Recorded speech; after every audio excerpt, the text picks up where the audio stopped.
माता दी। हम सुन रहे हैं श्रीमद् देवी भागवत महापुराण के प्रथम स्कंद को।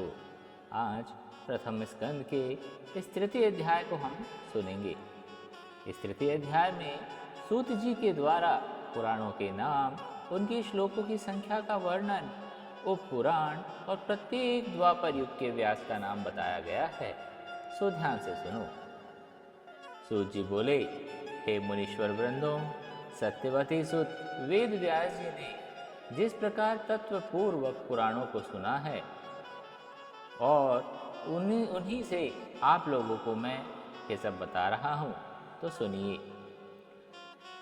पुराणों की संख्या और पुराणों के नामों का वर्णन कुछ इस प्रकार है। उन्होंने कहा, मद्वयम भद्वयम चैव व्रत्रयम व चतुष्टयम अनापलिंग पुस्कानी पुराणानि पृथक पृथक। अर्थात इन 18 पुराणों में 2 पुराण म नाम से शुरू होते हैं। पहला मत्स्य पुराण और दूसरा मार्कंडेय पुराण। 2 पुराण भ अक्षर से शुरू होते हैं, भविष्य पुराण और भागवत पुराण। 3 पुराणों का नाम ब्र इस अक्षर से होता है, ब्रह्मांड पुराण, ब्रह्म पुराण और ब्रह्मवैवर्त पुराण। 4 पुराणों का नाम व अक्षर से शुरू होता है, वामन, विष्णु, वायु और वराह पुराण। 1 पुराण का नाम अ अक्षर से होता है, वह है अग्नि पुराण। ना से शुरू होने वाला नारद पुराण, प से शुरू होने वाला पद्म पुराण, ली से शुरू होने वाला लिंग पुराण और ग से शुरू होने वाला गरुड़ पुराण है। इसी तरह कु अक्षर से शुरू होने वाला कूर्म पुराण और स्कह शब्द से शुरू होने वाला स्कंद पुराण। ये पृथक पृथक कुल 18 पुराण हैं। उनमें आदि के मत्स्य पुराण में हम शुरुआत करते हैं। बताया गया है, इस आदि में जो मत्स्य पुराण है उसमें 14,000 तथा अत्यंत अद्भुत इस मार्कंडेय पुराण में 9,000 और भविष्य पुराण में 14,500 श्लोक हैं, ऐसा मुनियों ने बताया है। पवित्र भागवत पुराण में श्लोकों की संख्या 18,000 और ब्रह्म पुराण में श्लोकों की संख्या 10,000 है।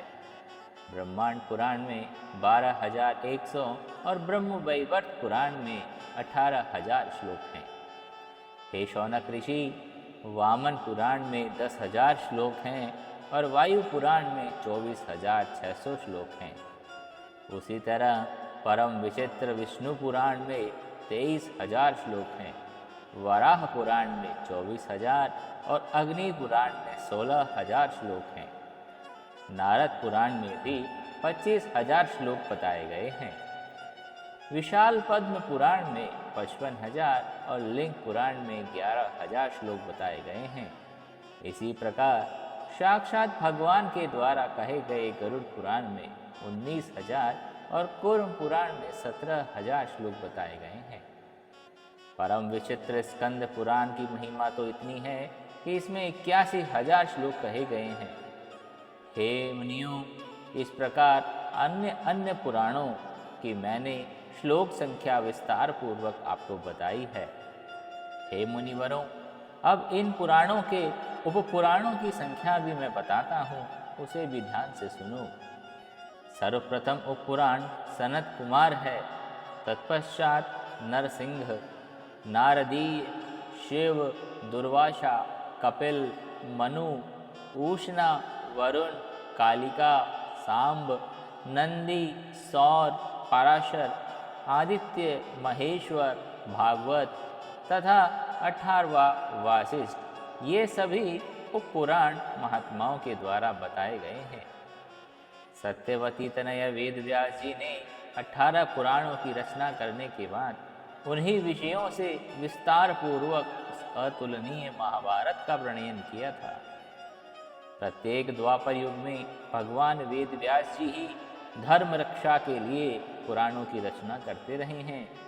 जब जब द्वापर युग आता है, तब तक भगवान विष्णु व्यास जी के रूप में अवतार लेकर सर्वलोक के हित के लिए वेदों के अनेक उपभेद करते हैं। विशेषकर कलयुग में ब्राह्मणों की अल्पायु एवं अल्प बुद्धि को जानकर वे युग युग में पवित्र पुराण संहिताओं का निर्माण करते रहते हैं। स्त्रियों, शूद्रों तथा भ्रष्ट द्विजातियों को वेद श्रवण का अधिकार नहीं है, इसलिए उनके कल्याण के लिए व्यास जी ने पुराणों की रचना की है। हे श्रेष्ठ मुनिजन, इस वैवस्वत नामक शुभ 7वें मनवंतर के 28वें द्वापर युग में परम धर्मनिष्ठ सत्यवती पुत्र मेरे गुरु व्यास जी हुए और 29वें द्वापर में द्रोणी नामक व्यास होंगे। इनके पूर्व भी 27 व्यास हो चुके हैं, जिन्होंने प्रत्येक युग में अनेक संहिताएं रची है। ऋषियों ने कहा, हे महाभाग सूत जी, अब आप पूर्व काल में प्रत्येक द्वापर युग में अवतार लिए हुए पुराण वक्ता व्यासों की कथा बताइए। सूत जी बोले, सृष्टि के बाद सर्वप्रथम द्वापर युग में स्वयं ब्रह्मा जी ने ही व्यास के रूप में प्रकट हुए और वेदों का विभाजन किया। दूसरे द्वापर में प्रजापति व्यास बने। इसी तरह तीसरे द्वापर में शुक्राचार्य जी व्यास बने। चौथे द्वापर में बृहस्पति जी व्यास बने। 5वें द्वापर में सूर्य और छठे द्वापर में यमराज स्वयं साक्षात व्यास बने थे। 7वें द्वापर में इंद्र, 8वें में वशिष्ठ मुनि, 9वें में सारस्वत और 10वें में त्रिधामा जी व्यास बने थे। 11वें द्वापर में त्रिवृष और 12वें में भरद्वाज मुनि, 13वें में अंतरिक्ष और 14वें में धर्मराज स्वयं व्यास बने थे। 15वें द्वापर में त्रय्यारुणी, 16वें में धनंजय, 17वें में मेधातिथि और 18वें द्वापर में प्रतिमुनि व्यास बने थे। 19वें द्वापर में अत्रि, 20वें द्वापर में गौतम और 21वें द्वापर में हरियात्मा उत्तम नामक व्यास कहे गए हैं। 22वें द्वापर में वाजश्रवावेन, 23वें द्वापर में आमुष्यायन सोम, 24वें में तृणबिंदु और 25वें द्वापर में भार्गव व्यास बने। 26वें में शक्ति, 27वें में जतुकर्ण्य और 28वें द्वापर में कृष्ण द्वैपायन जी व्यास बने। इस प्रकार 28 व्यासों के नाम जैसा मैंने सुना है वैसा आप सभी को बता दिया।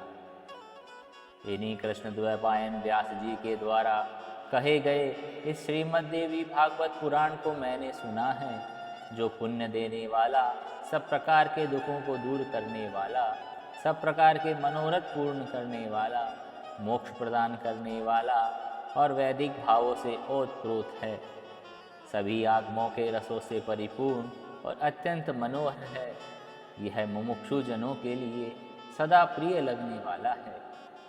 जिस अत्यंत पवित्र पुराण को रचकर व्यास जी ने अरणी के गर्भ से उत्पन्न विद्वान महात्मा सुखदेव जी को पढ़ाया था, हे मुनिजनों, उसी महापुराण अर्थात श्रीमद् देवी भागवत पुराण को मैंने भी उन्हीं करुणा के सागर व्यास जी के मुख से सुना है और उनकी कृपा से हृदयंगम भी कर लिया है।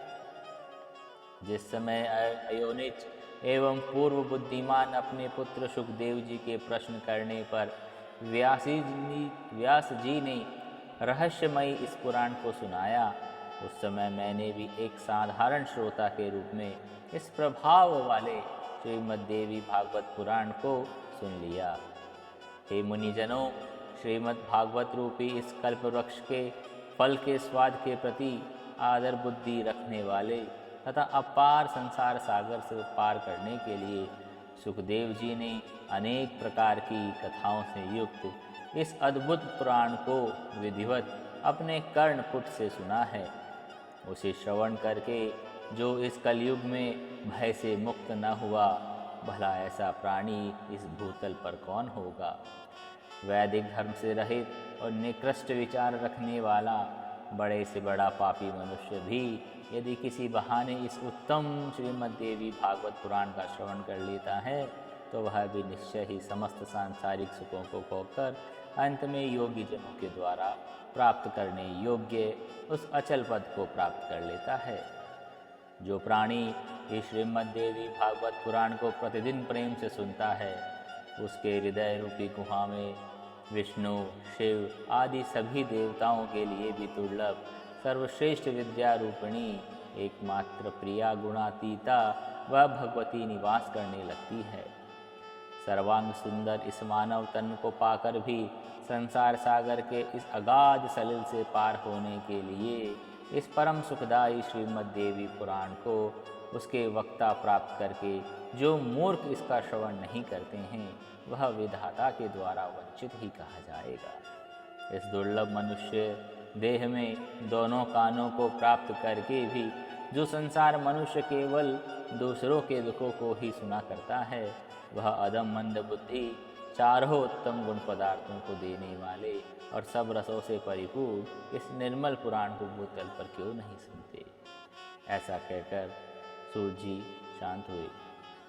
यह था तीसरा अध्याय। बोलिए श्रीमद् देवी भागवत पुराण की जय। जय माता दी।